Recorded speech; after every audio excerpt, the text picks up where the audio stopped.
Marami sa atin ang nag-aakalang ang pagtanggap kay Jesus ay kapag matanda na tayo o pagtapos na tayo sa kasayahan ng mundo.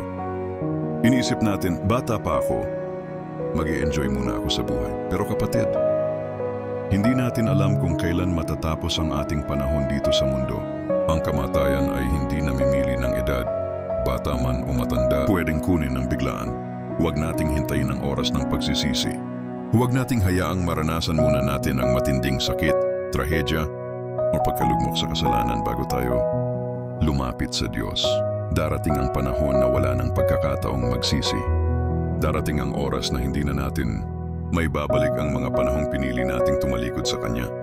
Ngunit ang mabuting balita ay ito, si Jesus ay palaging handang tumanggap. Ang Kanyang biyaya ay sapat at ang Kanyang pagmamahal ay hindi kumukupas. Hindi mo kailangang ayusin muna ang buhay mo bago ka lumapit sa Kanya. Lumapit ka ngayon.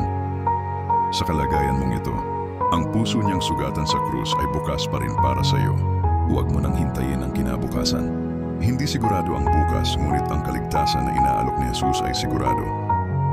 Tanggapin siya ngayon. Mahalin siya ngayon. Paglingkuran siya ngayon.